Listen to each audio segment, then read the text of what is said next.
নমস্কার বন্ধুরা, PPT easy কুকিংয়ে আপনাদের সকলকে স্বাগত। আজকে আমি নিয়ে এসেছি ডিমের একটি মজাদার রেসিপি। আমার আজকের রেসিপি এক তাওয়া মশলা বা এক তাওয়া মশলা ফ্রাই। সম্পূর্ণ ঘরোয়া মশলায় আজকের রেসিপিটা করে দেখাবো। এই এক তাওয়া মশলা রুটি, পরোটা, নান, সেকা ব্রেড বা পাউরুটি, গরম ভাত বা যে কোনো রাইস আইটেমের সঙ্গেও খুবই ভালো লাগে। খুব সহজ একটা রেসিপি, আশা করছি আপনাদের ভালো লাগবে। ভালো লাগলে লাইক, কমেন্ট, শেয়ার করবেন আর চ্যানেলটাকে সাবস্ক্রাইব করে পাশে থাকবেন। চলুন তাহলে রেসিপিটা শুরু করি।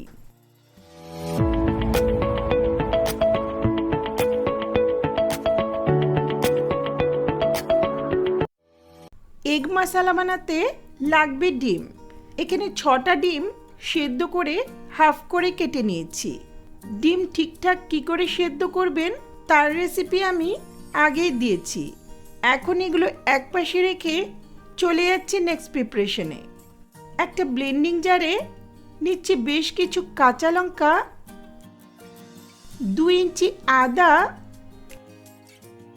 2টো মতো রসুনের কোয়া ছাড়িয়ে নিয়েছি, ছোট সাইজের 3-4টে টমেটো আর 1 মুঠো ধনেপাতা। খুব বেশি ধনেপাতা দেওয়ার প্রয়োজন নেই, এখন এটা মোটামুটি একটু পিষে নেব। খুব বেশি মিহি করারও প্রয়োজন নেই। রান্নাটা সাধারণত লোহার তাওয়ায় করা হয়, আমি এখানে সুবিধের জন্য একটা ফ্রাইং প্যানে করছি। গ্যাসে একটা প্যান বসিয়ে 1-2 টেবিল স্পুনের মতো সর্ষের তেল ভালো করে গরম করে নিচ্ছি। তেলটাকে প্যানের মধ্যে ভালো করে ছড়িয়ে নেব। তেল ভালো করে গরম হলে এখন গ্যাসের ফ্লেমটা লোতে রেখে সামান্য লবণ, হলুদ আর লাল লঙ্কার গুঁড়ো ছিটিয়ে একটু নেড়ে নিলাম।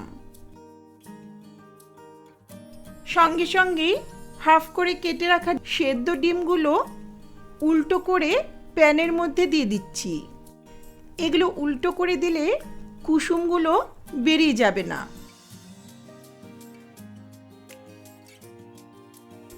গ্যাসের ফ্লেমটা মিডিয়াম হাইতে রেখে 1 মিনিটের মতো এক পাশটা ভেজে নেব।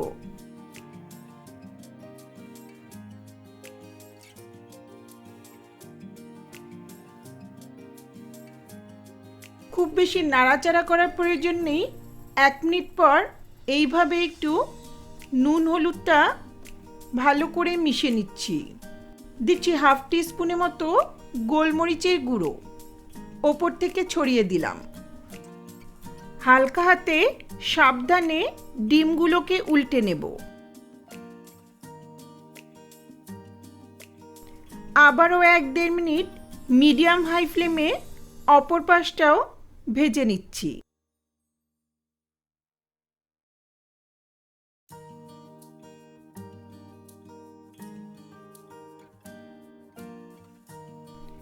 এগুলো লাল লাল করে দুপাশ থেকে ভাজা হয়েছে। এখন একটা চামচ বা হাতা দিয়ে ডিমগুলো তুলে নিচ্ছি।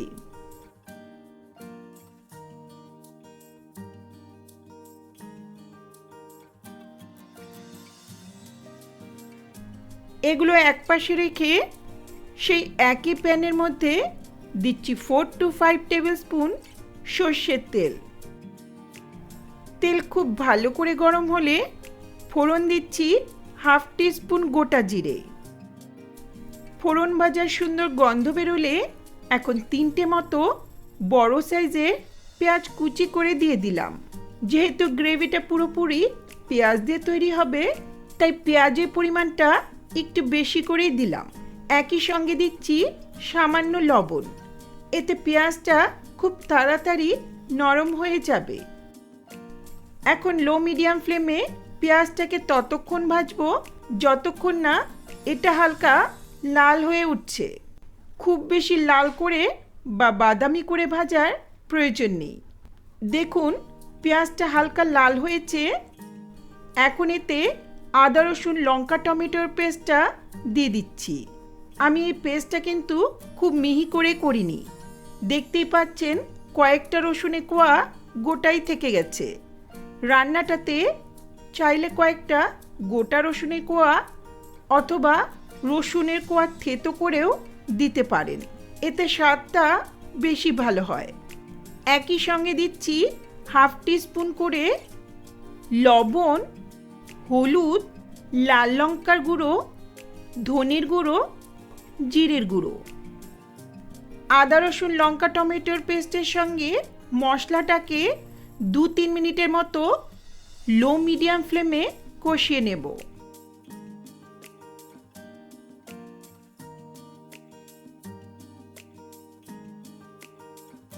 মশলাটা কষানো হলে এখন এতে খুব সামান্য একটু গরম জল দিচ্ছি। এইভাবে 1-2 বার গরম জল দিয়ে মশলাটাকে খুব ভালো করে কষিয়ে নেব। এভাবে অল্প অল্প করে এগুলো কষিয়ে নেওয়াতে গ্রেভির স্বাদটা কিন্তু খুবই ভালো আসে।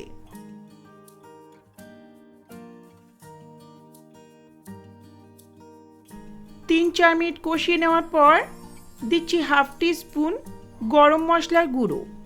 গরম মশলাটা আগে দিলে এর ফ্লেভারটা ঠিকঠাক পাওয়া যায় না, তাই এখন দিলাম। মশলাটাকে আরও 2 মিনিট লো মিডিয়াম ফ্লেমে কষাবো যতক্ষণ না তেলটা ছেড়ে আসছে।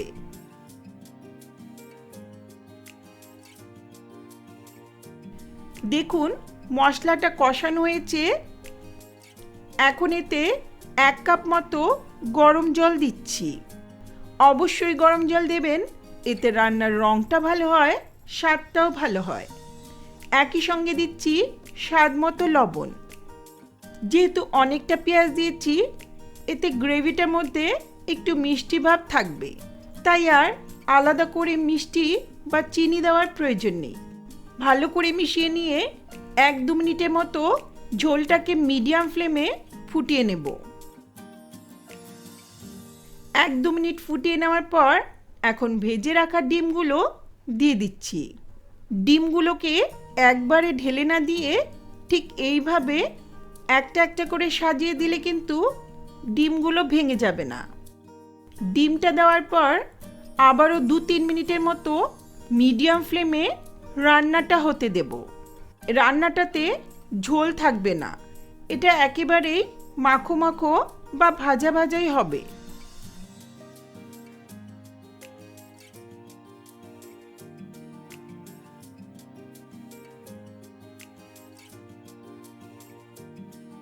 প্রায় 3 মিনিট পর ঝোলটা অনেকটাই শুকিয়ে গেছে। স্প্যাচুলা বা খুন্তি দিয়ে হালকা করে একটু নেড়ে দিচ্ছি। এটা উল্টে নেওয়ার খুব একটা প্রয়োজন নেই। এইভাবে প্যান বা তাওয়াটা নেড়ে একটু মিশিয়ে নেব।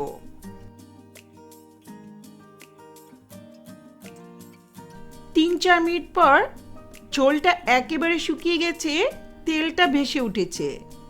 এখন সবশেষে দিচ্ছি 1 মুঠো ধনেপাতা কুচি।